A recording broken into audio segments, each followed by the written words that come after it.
plantera véritablement dans ce pays, il te plantera dans ce pays, dans cette terre, de tout son cœur. Et il te plantera de toute son âme. Amen.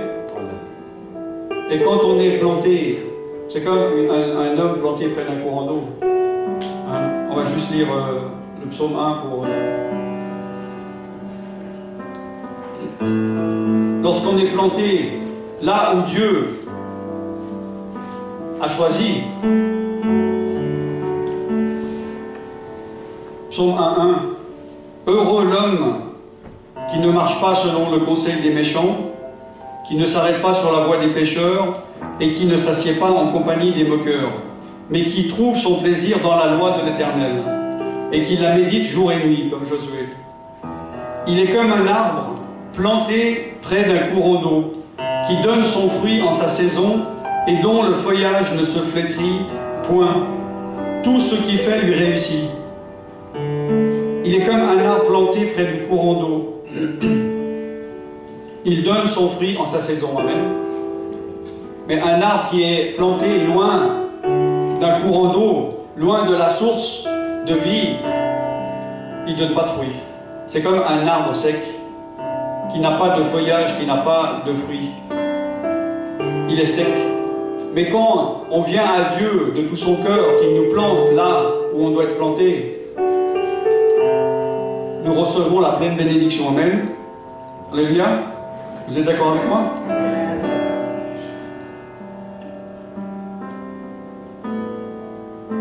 Donc la question que je pourrais te demander, c'est est-ce que tu as donné complètement ton cœur à Dieu? Est-ce que tu aimes Dieu de tout ton cœur, de toute ton âme, de toute ta force? Ou bien l'aimes-tu à 10%, à 20, à 30, 40, 50, 70, 80, 90%? Si tu l'aimes moins que 100%, tu n'es pas legitimable, comment on dit, tu n'as pas la légitimité de recevoir les promesses de Dieu. Ok? Avec Dieu, c'est soit tout ou c'est soit rien. Hein? Il est dit que les tièdes, en français, la pomme, ils seront vomis de sa bouche. Hein? Alors, est-ce que Dieu est ton Dieu ou est-ce que tu as Dieu et tu as d'autres dieux à côté? Peut-être que tu es ton propre Dieu. Est-ce que tu es ton Dieu et tu te sers de Dieu pour te servir? Ou est-ce que tu te laisses servir par Dieu? C'est des questions qu'il faut que tu te poses à toi-même. Amen. On voit un autre passage, Matthieu 6 à partir de 19. Ne t'amasse pas des trésors sur la terre, où la peigne et la rouille détruisent, et où les voleurs percent et dérobent, mais amasse-toi des trésors dans le ciel. Amen. Là où la peigne et la rouille ne détruisent point, et où les voleurs ne percent ni ne dérobent. Car là où est ton trésor, là aussi sera ton cœur. Alors où est ton trésor? Car là où est ton trésor, là est ton cœur. Amen.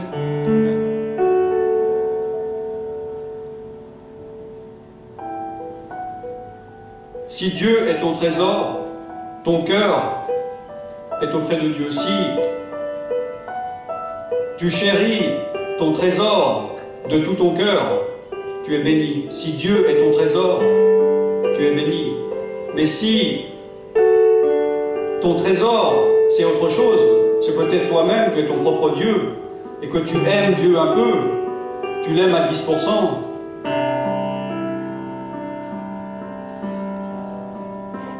tu n'as pas droit à tout l'héritage qu'il veut te donner. Amen. On va courber les têtes, s'il vous plaît. On va fermer les yeux. Je sais que dans chaque endroit, il y a toujours des personnes qui sont un peu des spectateurs. Mais il y a des personnes qui sont là pour des raisons sérieuses. C'est pour ça que je demande toujours à toutes les personnes de fermer les yeux pour ne pas mettre mal à l'aise les autres.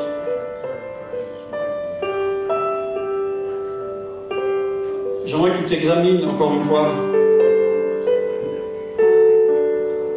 Si tu es éloigné de Dieu à cause d'un péché, repens-toi. Demande pardon à Dieu et détourne-toi de ce péché, arrête de le faire. Si c'est un péché en pensée, arrête de rentrer dans ses pensées. Si c'est une habitude, arrête cette habitude. Si tu n'arrives pas à arrêter, demande à Dieu qu'il t'aide. Mais confesse ton péché à Dieu. Il est dit, si tu confesses tes péchés, il est fidèle et juste pour te pardonner et pour te purifier de toute iniquité, parce que le sang de Jésus purifie de tout péché. Et là, tu peux revenir dans la présence de Dieu, couvert du sang de Jésus. Mais si tu veux la pleine bénédiction de Dieu, tu veux le plein rétablissement, tu veux la pleine guérison de ton esprit, de ton âme et de ton corps, il faut que tu lâches tout ce que tu as gardé pour toi, tout ce qui fait un frein, et que tu fasses confiance à Dieu. Je sais que tu ne peux pas faire confiance à un homme ou à une femme, mais tu peux faire confiance à Dieu. Il ne te décevra jamais, il ne te brisera jamais le cœur. Il ne te décevra jamais. Éprouve la parole de Dieu. Les versets que je viens de donner, Dieu a fait des promesses par rapport à une condition. Remplis cette condition et vois si Dieu n'ouvre pas l'écluse des cieux. Regarde si Dieu ne respecte pas sa parole. Regarde si sa parole est la parole. Regarde s'il ment. Regarde s'il se trompe. Éprouve Dieu. Lui, il t'attend.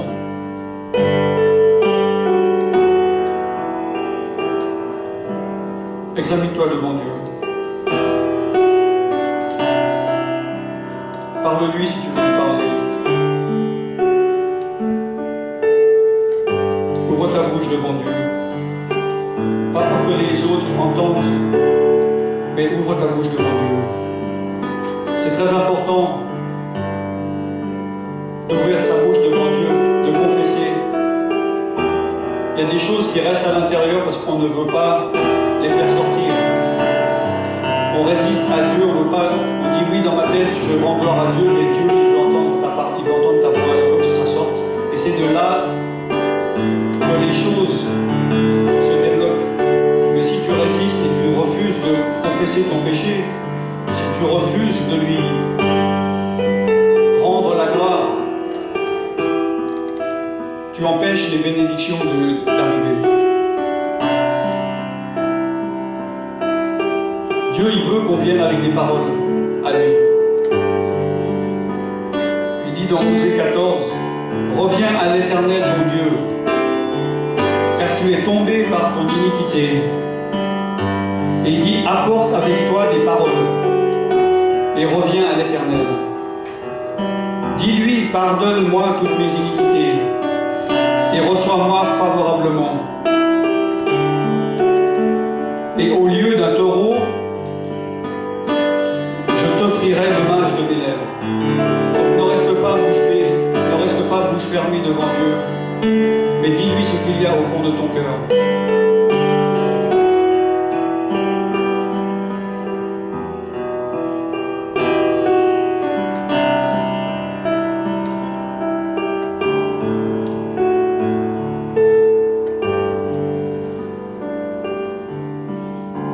Alors que tu t'exprimes devant lui, si quelqu'un veut la prière, qu'il puisse s'avancer. On va prier pour les personnes. Restez, s'il vous plaît, les yeux fermés. Restez devant Dieu, priez devant Dieu.